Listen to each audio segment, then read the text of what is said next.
Saya akan menceritakan sebuah kisah yang berjudul Lukisan Ran. Selamat menyaksikan. Awal cerita memperlihatkan seorang gadis kecil yang sibuk dengan aktivitas lukisnya.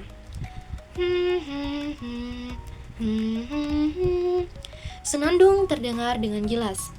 Dia Ran, gadis imut yang berusia 8 tahun. Ran sedang fokus dengan aktivitas melukisnya.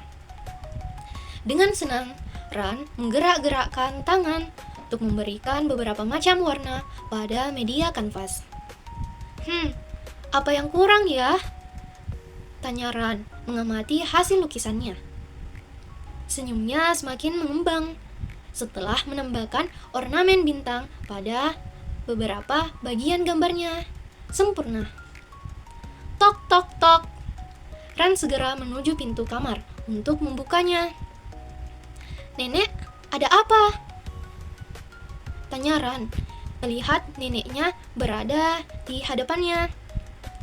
"Ran, tolong ambilkan beberapa koran bekas yang nenek simpan di gudang belakang. Kita akan menjualnya ke pedagang." Setelah menutup pintu kamar, Ran lalu berjalan menuju gudang belakang rumah seperti yang nenek perintahkan. Ran bersenandung dengan riang menuju ruangan. Sesampai di sana, Ran segera membuka pintu ruang gudang lalu masuk untuk mencari koran bekas yang nenek inginkan.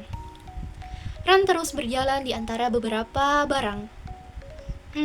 Ada di mana ya koran itu?" tanya Ran. Ran berbalik, ingin bertanya kepada nenek, namun sebuah kilauan menuntunnya untuk mendekat. Peti perak, tempat apa ini? Ran segera membuka peti yang ternyata menyimpan berbagai macam jenis alat lukis. Wah, milik siapa benda-benda ini? Ran mengambil salah satu kuas dan mengamatinya. "Liam, ayah, kuas ini milik ayah?" tanyanya. Ran terdiam bingung. Mengapa nama ayahnya ada di kuas ini, sedangkan ayahnya tidak tertarik dengan aktivitas melukisnya? Sibuk dengan pikirannya, Ran dikejutkan dengan suara nenek yang memanggilnya. "Ran, apakah kamu sudah menemukan korannya?" Ran berbalik, lalu membalas pertanyaan nenek. "Belum, Nek. Ran tidak menemukan koran itu." Nenek kembali berkata, "Kembalilah ke kamarmu jika begitu. Biar nenek yang mencari korannya."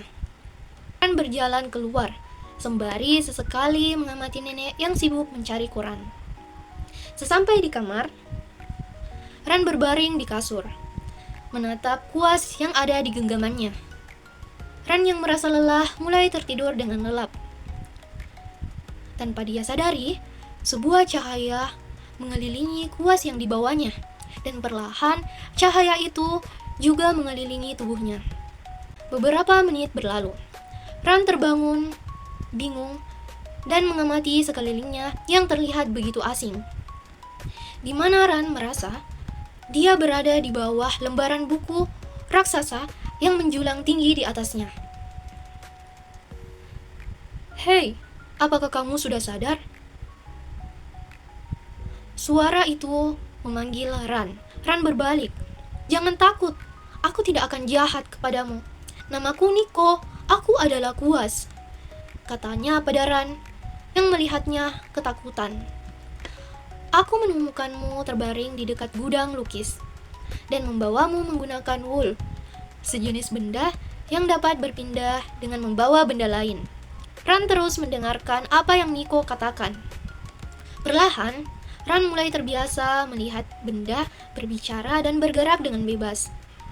"Apakah semua benda di tempat ini hidup dan dapat berbicara sama sepertimu?" tanya Ran pada Niko. Niko terdiam mendengar perkataan Ran, lalu menjawabnya, "Mengapa kamu menanyakan hal itu? Bukankah sudah jelas jika kita semua hidup?" "Hahaha, lucu sekali kamu," Niko lalu tertawa mendengar perkataan Ran yang dianggapnya bergurau. Melihat Ran yang hanya diam saja, Niko kembali berkata, "Kudengar pekan ini akan diadakan lomba talenta untuk para benda muda. Apakah kamu ikut?" tanya Niko dengan canggung, menyadari jika Ran hanya diam menatapnya. "Aku bukan benda, aku manusia," kata Ran. Niko kembali bertanya, "Manusia? Benda jenis apa itu? Aku pikir kamu adalah kuas, sama sepertiku." "Lihat itu, kamu adalah kuas," kata Niko sambil menunjuk bayangan milik mereka berdua.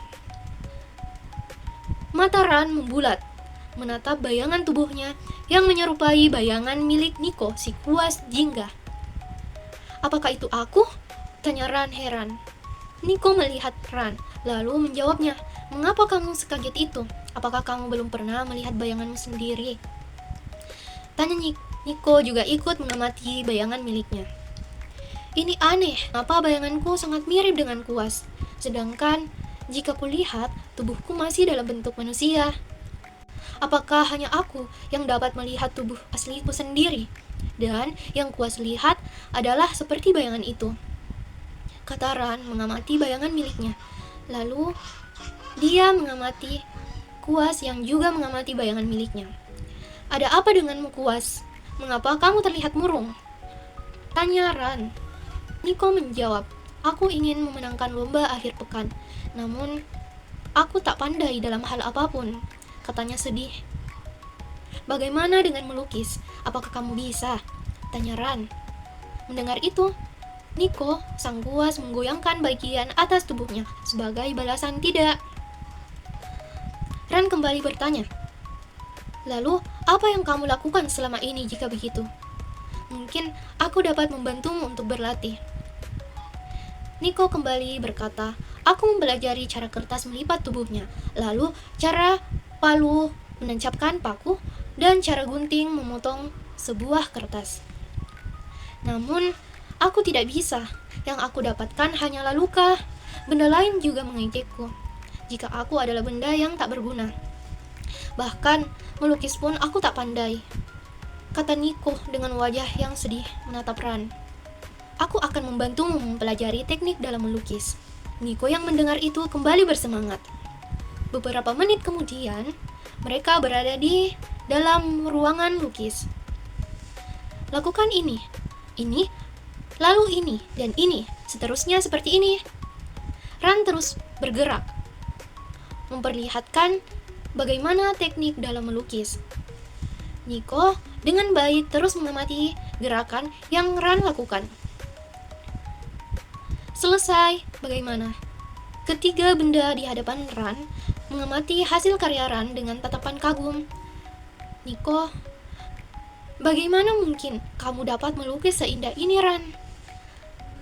Kaleng Cat juga berkata, "Benar, aku baru kali ini melihat sebuah lukisan yang dibuat oleh kuas. Ini sangat indah." Tuan Kanvas juga berkata, "Aku akan terkenal jika kanvas lain melihat lukisan ini. Sekarang giliranmu yang mencobanya. Tapi aku tak sepandaimu. Bagaimana aku dapat melakukannya, Ran?" Niko menunduk sedih. "Tidak apa. Kamu dapat melakukannya dengan perlahan, Niko," balas Ran. "Baiklah, aku akan mencobanya." Niko mulai melukis di atas kanvas dengan pelan dan berhati-hati. Niko terus bergerak ke sana kemari, membentuk sebuah gerakan yang indah. Niko melompat turun dari kanvas dan berbalik membelakangi hasil lukis yang kini dikerumuni oleh beberapa jenis benda lainnya. Kanvas berkata, "Ini karya pertamamu." Para benda lain juga ikut berkata, "Bukankah ini sangat indah? Kau hebat, kuas." Niko perlahan masuk ke kerumunan para benda. Permisi, aku ingin melihatnya." "Wah, apakah aku yang membuatnya?" Niko terkagum dengan hasil lukisannya sendiri. "Yeay, akhirnya aku bisa, yeay," katanya dengan gembira. "Kamu bahkan lebih pandai dariku, kuas." Niko membalasnya, "Terima kasih, ini semua berkatmu." Ran lalu membalasnya, ini semua berkat kegigihanmu yang ingin terus mencoba. Niko kembali berkata, aku akan segera mendaftarkan lukisan ini ke kompetisi akhir pekan, katanya dengan semangat. Kemudian, Niko menaiki Wolf dan membawa hasil lukisannya untuk menuju ke tempat lomba diadakan. Aku akan segera kembali dan menemuimu, teriak Niko pada Ran yang menatapnya dari kejauhan. Kamu telah menyelesaikan tugasmu di dunia benda ini, Ran. Ran berbalik ke arah suara itu. Apa maksudmu? Tanya Ran, yang menyadari jika rumah milik Niko berbicara kepadanya. Buka matamu, kamu akan mengetahui perkataanku. Di kamar, ayah Ran membangunkan Ran yang sedang terlelap dalam tidurnya. Ran, bangun sayang. Mendengar itu, Ran membuka matanya. Sang ayah memeluk Ran. Maafkan ayah ya, nak. Ayah sering mengabaikanmu, ucapnya tulus pada Ran. Iya ayah, balas Ran, juga tersenyum sambil memeluk tubuh ayahnya. Arah pintu, nenek dan ibu mengamati.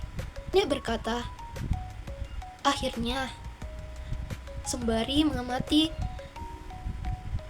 Ran yang memeluk ayahnya dengan haru. Terima kasih ibu, berkat ibu semua menjadi membaik, kata ibu Ran kepada nenek, menyadarkan ayah Ran agar tidak mengabaikan Ran. Dengan Ko sedang menatap lukisan di hadapannya yang berisi Ran, ayah, ibu, dan nenek yang tersenyum bahagia. Baik, itulah tadi cerita dari saya. Lebih dan kurangnya mohon dimaafkan. Wassalamualaikum warahmatullahi wabarakatuh.